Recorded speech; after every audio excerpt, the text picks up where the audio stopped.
이 시간에는 마태복음 14장 22절부터 32절 말씀까지 읽었습니다. 말씀의 제목은 인생 앞에 바람과 물결을 만날 때입니다. 우리가 예배드리러 나와서 하나님은 나의 주인이십니다. 입술로 고백하는 건 할 수 있습니다. 그건 쉬워요. 또 내가 하나님을 믿는 사람이라고 입술로 얘기하는 것은 쉽습니다. 또 주님께서 나를 통치하신다, 주님께서 나를 이끌어 주신다, 입으로 얘기하는 것은 쉽습니다. 그건 하기가 쉬워요. 그런데 우리가 우리의 믿음을 드러내기가 어려운 곳이 있는데 거기가 어디냐면 의외로 우리 일상적인 생활이에요. 일상적인 생활에서 우리 믿음을 드러내기가 어려워요. 왜냐하면 우리의 일상적인 삶의 현장은 나에게 너무 익숙해요. 너무 편해요. 그러다 보니까 오히려 거기서 하나님과 교제하기가 어렵습니다. 그뿐만 아니라 우리의 일상생활에서는요, 전혀 예상치 못했던 일들을 만나기가 쉬워요. 오늘 본문에서는 이것을 바람과 물결이라고 표현하고 있습니다. 어떤 때는 내가 주님이 살아계신 거 알아요. 주님이 살아계신 거 믿어요. 믿기는 믿겠는데 그 주님께서 나의 삶에 대해서, 우리 가정에 대해서, 때로는 우리 교회에 대해서, 이 나라 이 민족에 대해서 관심이 전혀 없으신 것처럼 느껴질 때가 있어요. 하나님이 계시다면 이럴 수 있어? 그런 말을 하게 되는 거죠. 어떤 사람이 간증이라도 하면 그 사람에게 하나님이 역사하셨다는 거 믿어요. 의심 안 해요. 그런데 그런 일이 나에게도 일어난다는 것은 기대하지 않아요. 저 사람에게는 일어날 수 있지만 나에게는 일어날 가능성이 없어. 안 믿어요. 오늘 본문도 보면 오늘 이 본문의 사건 앞에는 무슨 일이 있었냐면 오병이어의 기적이 있었습니다. 굉장한 기적이죠. 보리떡 5개와 물고기 2토막으로 엄청나게 많은 사람이 먹고 12바구니가 남았어요. 특히나 예수님의 제자들은 이걸 갖다가 그냥 보기만 한 게 아니라 자기네들이 직접 떼어서 나누어 주면서 이 기적을 체험했거든요. 이 기적은요, 요즘에 우리가 기도하다가 입신을 한다든가, 또 이가 금으로 바뀐다든가, 금가루가 떨어진다든가, 양쪽 다리가 짝짝이었는데 이것이 막 길어져가지고 같이 맞는다든가, 이런 기적이 일어나는 것보다 더 놀라운 기적이죠. 놀라운 기적이에요. 분명히 내가 조그만 물고기 토막을 가지고 사람에게 띄워줬는데 그게 또 생기는 거예요. 띄워줬는데 또 생겨요. 띄워줬는데 또 생겨요. 이 기적을 경험하면서 제자들은 놀랬을 거예요. 감격했을 거예요. 야, 우리 예수님이 진짜 하나님 맞구나.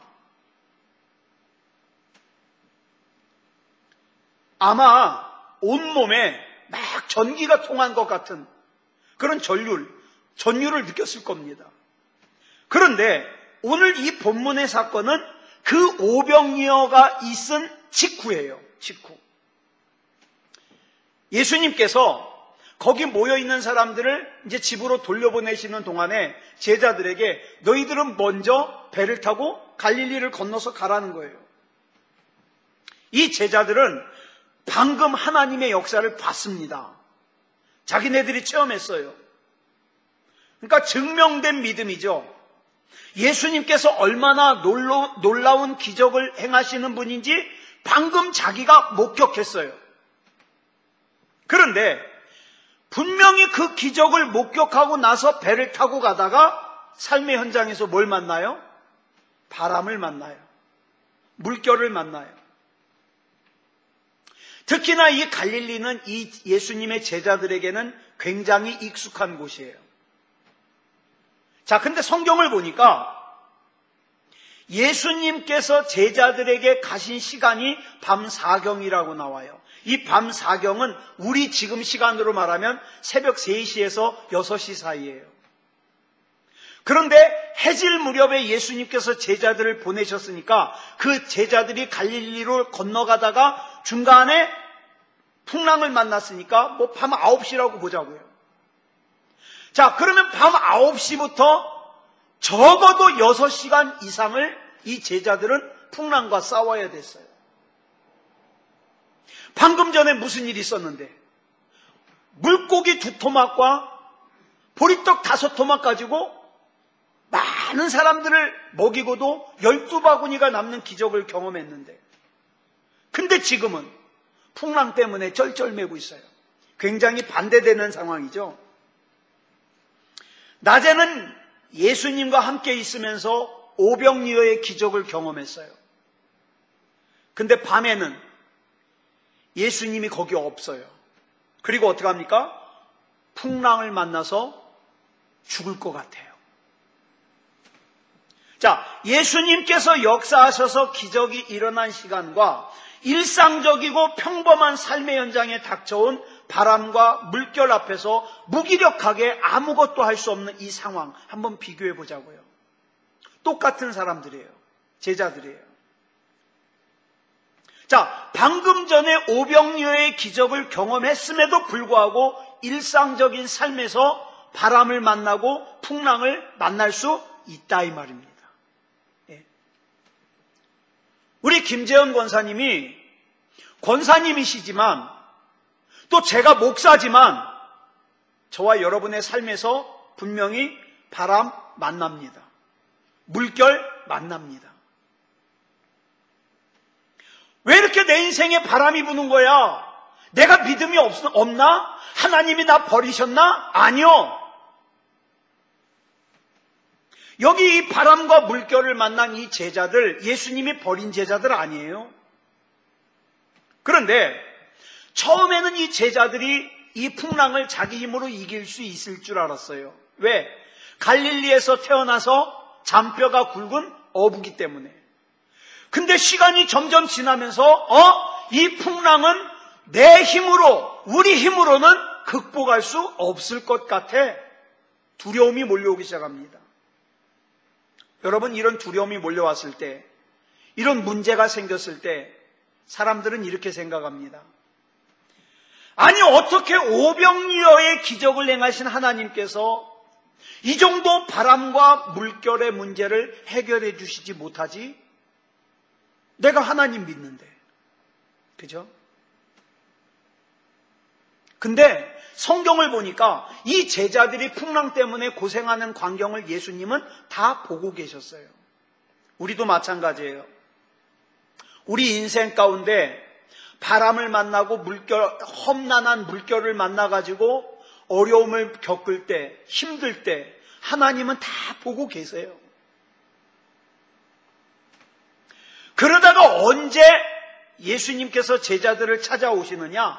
가장 어두운 시간에, 제자들이 가장 힘들어할 때 예수님이 찾아오십니다. 밤에 물 위를 걸어오는 예수님을 보고 제자들이 두려워 떱니다.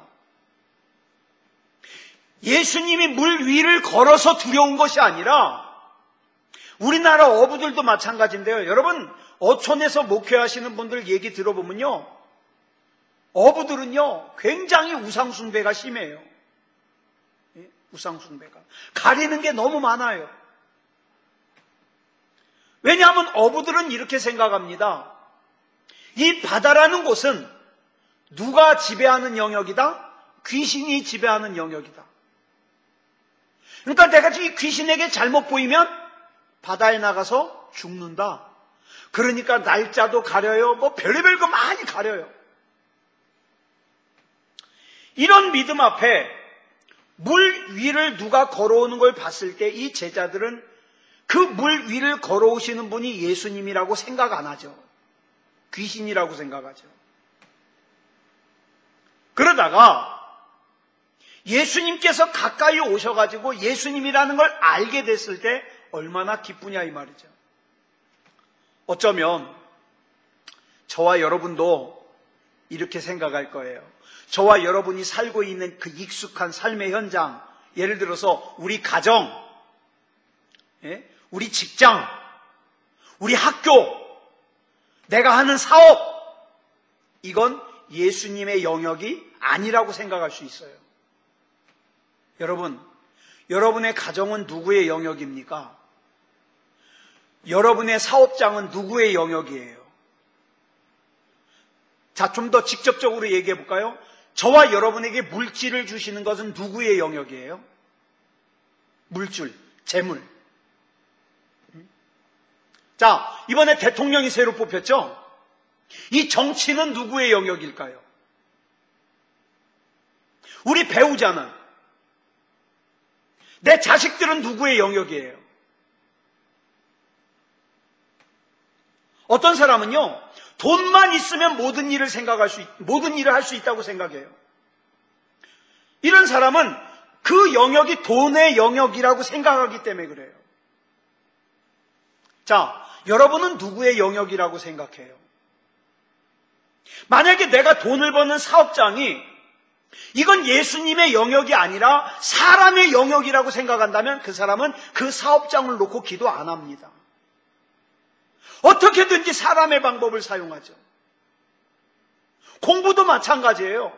이 공부라는 것이 하나님의 영역이 아니라 내 노력과 내 실력의 영역이라고 생각하는 사람은 절대 그 공부의 영역 놓고 하나님 앞에 기도 안 합니다. 우리 김재원 권사님 이제 할머니 되셨는데 아직 아기 이름 안 졌죠? 네? 아기가 이제 아들이 2.9kg로 태어났어요. 이 아들이 이제 앞으로 살아가야 될 이 세상을 한번 보자고요. 좋은 일만 있을까요? 저는 어떤 때 이런 생각해요. 이 힘든 세상에 예인이를 낳아놓은 게 예인이한테 미안할 때가 있어요. 너무 사는 게 힘들어서. 그런데 그 모든 영역은 다시 생각하면 하나님의 영역이에요. 하나님의 영역.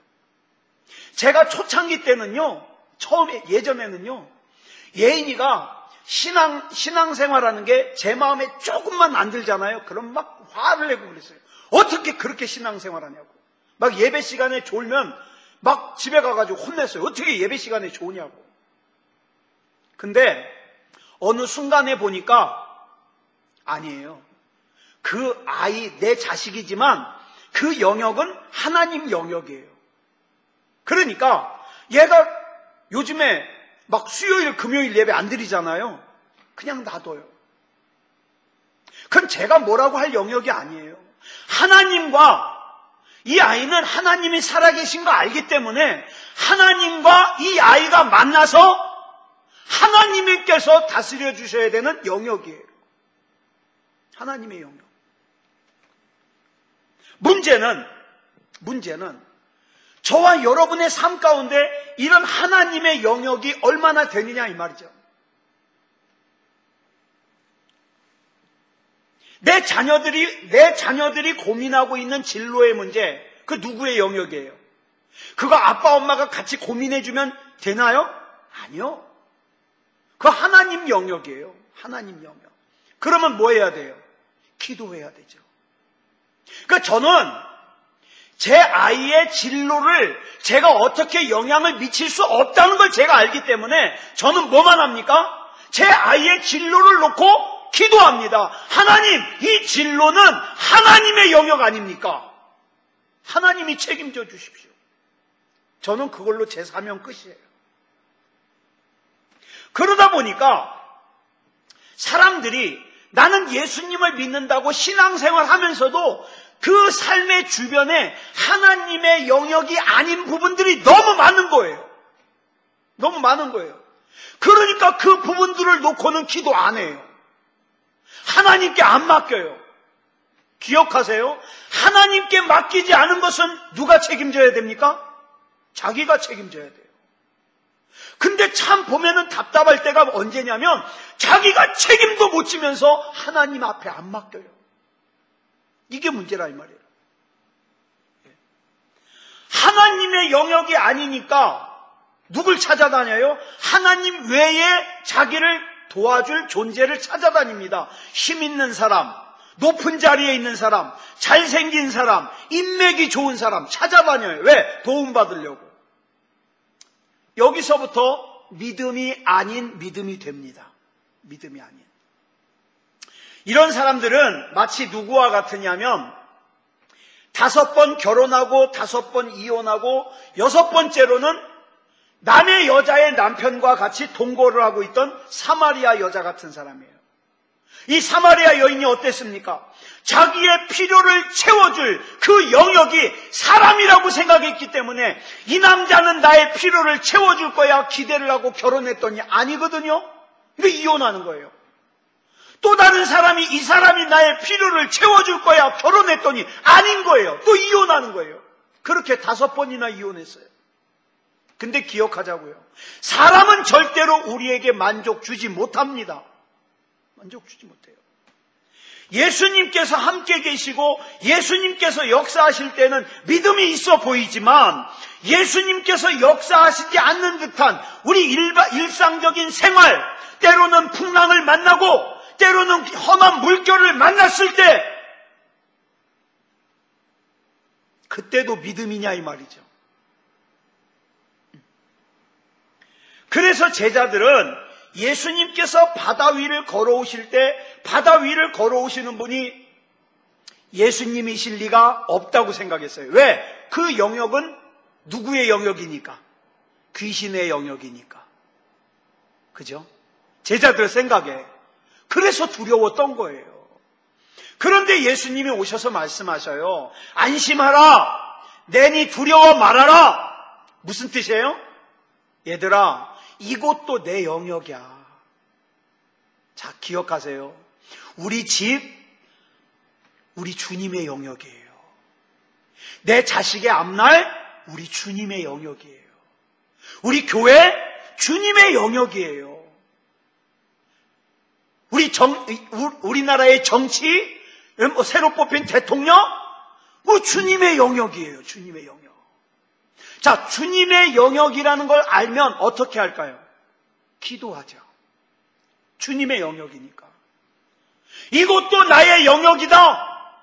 이곳도 내가 통치하고 있다. 이곳도 내가 주관하고 있다. 우리 주님이 말씀하셔요. 불안해하지 마라. 이곳도 내가 통치하고 있다. 두려워하지 마라. 분명히 저와 여러분의 삶은 뭔가에 끌려갑니다. 끌려가다 보니까 피곤해요. 힘들어요. 그런데 저와 여러분의 인생, 저와 여러분의 삶을 끌고 가는 것이 예수님 이외에 다른 것이라면 분명히 허무해집니다. 분명히 허무해져요. 구원과 상관없는 인생을 살게 돼요.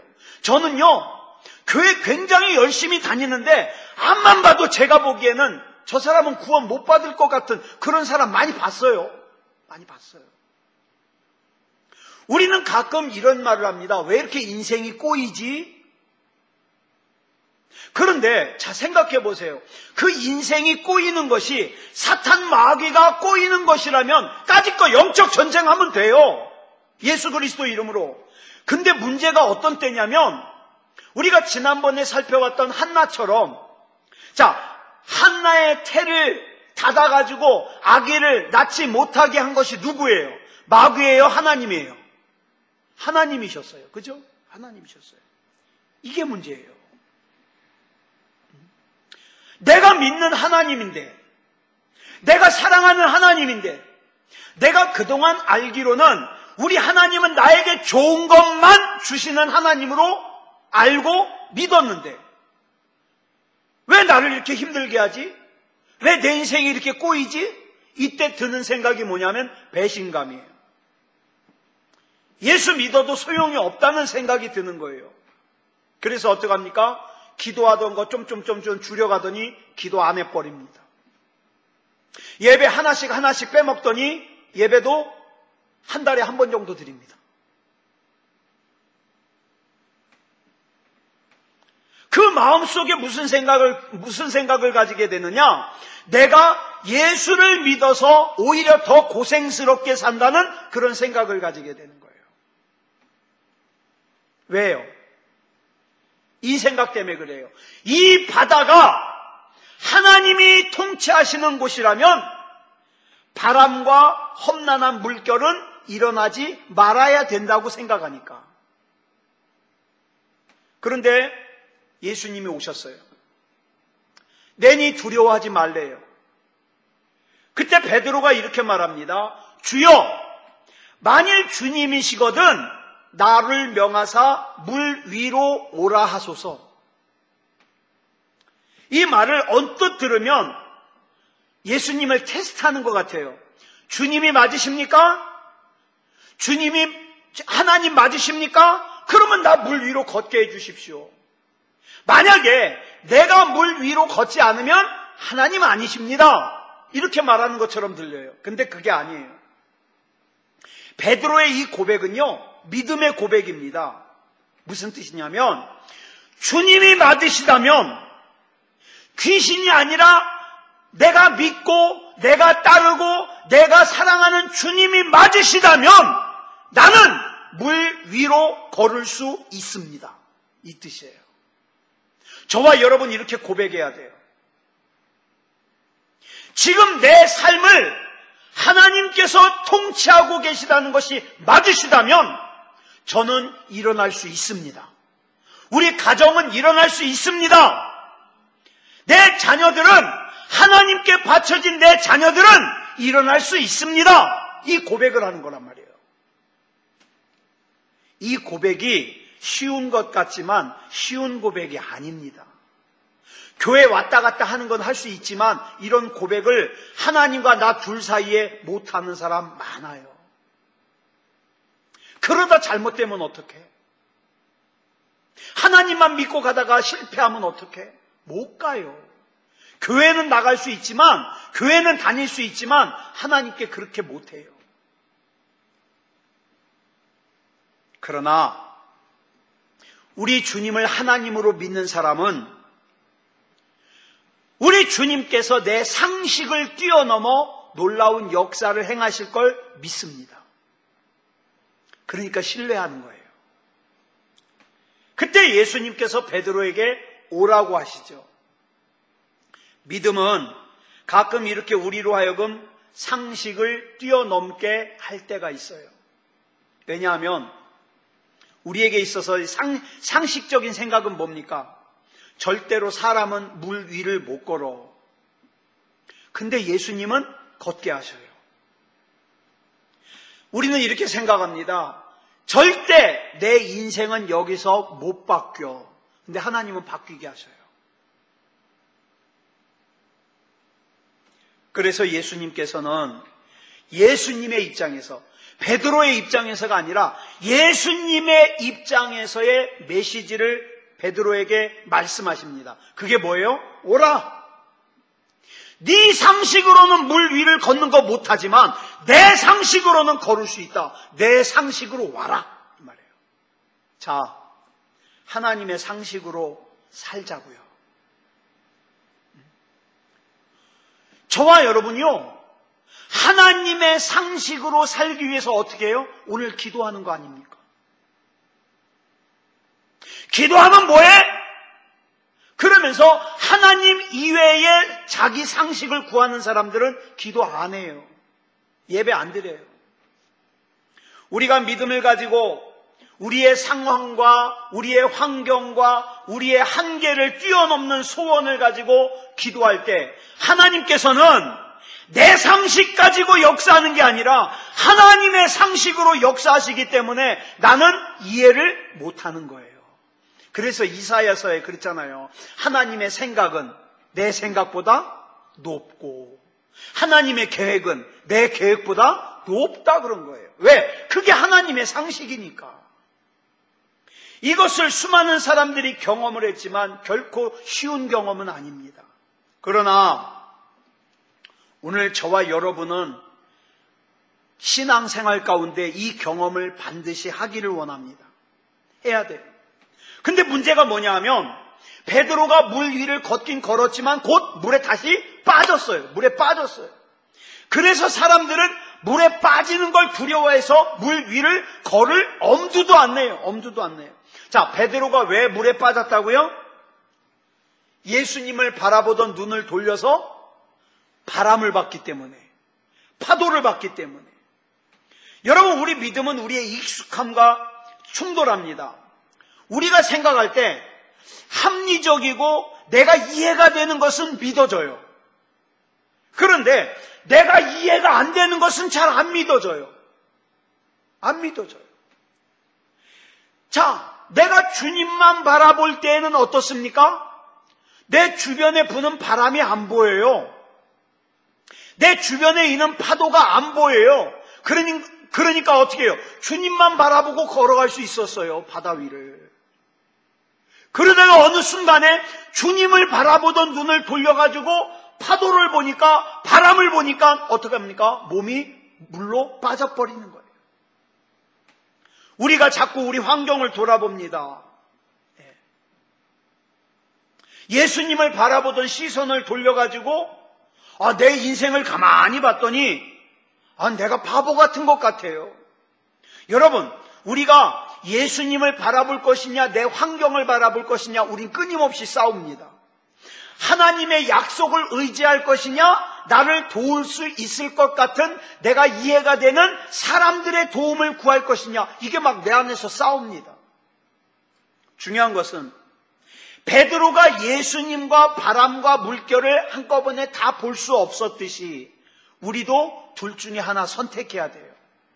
끝까지 주님을 바라보고 주님을 믿고 신뢰할 것이냐 아니면 세상과 짝하여 살 것이냐. 그런데 하나님과 세상을 동시에 보는 것을 성경은 뭐라고 말하고 있냐면 두 마음을 품는다고 얘기를 해요. 두 마음을 품는다. 두 마음이란 뭐냐면 여러분 우리가 이 눈으로 두 가지를 한꺼번에 보려고 그러면 어떻게 됩니까? 둘 다 잘 안 보여요. 한번 이쪽 눈으로 이쪽 보고 이쪽 눈으로 이쪽 보세요. 잘 안 보여요. 초점이 안 맞아서. 능력이 없어져요. 두 마음이란 마음이 나누어지는 것인데 마음이 나누어지면 둘 다 제대로 의지하지 못하게 돼요. 주님을 위해서라면 내 생명까지 드리겠다고 하면서 헌신하고 충성했는데 저 그런 사람 많이 봤어요. 어느 날 보니까 사람들이 알아주질 않아요. 어느 날 보니까 다른 친구들은 좋은 회사에 취직했는데 나는 이게 뭐지? 다른 사람들은 돈 많은 사람, 잘생긴 사람 만나가지고 결혼했는데 나는 이게 뭐지? 다른 사람들은 좋은 집에서 사는데 나는 이게 뭐지? 그때 어떻게 됩니까? 가라앉기 시작합니다. 예배를 드려도 기쁘질 않습니다. 하나님 앞에 헌신하고 희생하는 것이 기쁘질 않습니다. 내가 다른 사람들 앞에서 내가 세상에서 살 때 거룩하게 살려고 그랬는데 어느 순간에 보니까 나만 바보같이 산 것 같아요. 빠지기 시작합니다. 어느 날 내가 하나님 앞에서 참 솔직하게 살기로 결단을 했는데 어느 순간 내 자신을 보니까 나만 손해보고 산 것 같아요. 이때 가라앉는 거예요. 헌신을 안 한 게 아니에요. 헌신을 했어요.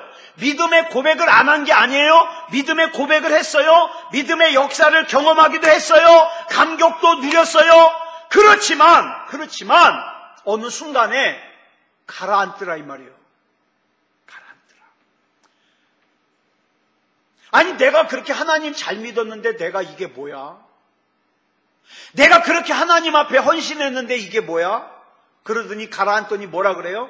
나 헌신 안 해. 나 봉사 안 해. 나 하나님의 일 안 해. 이렇게 돼요. 자, 분명하게 확실하게 예언할 수 있는 것은 우리가 앞으로 살아가다 보면 반드시 이렇게 가라앉을 때가 있습니다. 가라앉을 때가. 저 역시도 자주 가라앉아요. 저도. 그럼에도 불구하고 좌절하지 않을 것은 이 본문에 나오는 예수님의 반응 때문이에요. 본문에 보면 베드로가 물에 가라앉으면서 좌절하고 끝나지 않았어요. 예? 베드로는 자기 자신이 가라앉음 때문에 부끄럽거나 창피해가지고 숨지 않았어요.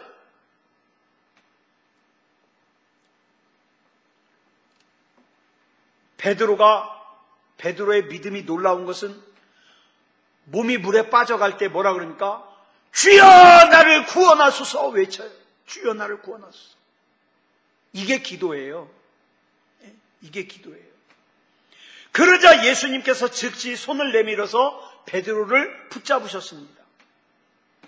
우리가 주님 앞에 믿음을 고백하고 헌신하기로 결정했을 때 우리가 취해야 될 중요한 태도가 뭐냐면 내 힘을 의지하지 않는 거예요. 내 힘을. 자,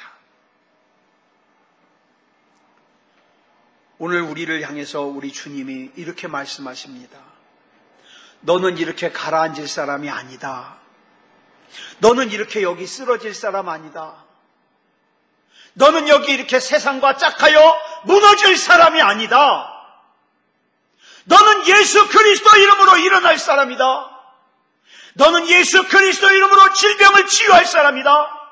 너는 예수 그리스도 이름으로 내 삶을 향하여 예수 그리스도 이름으로 명령하고 선포하여 승리하는 인생을 살아야 될 사람이다.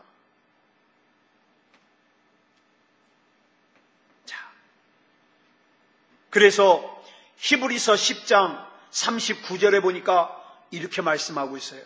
우리 같이 읽어볼까요? 시작.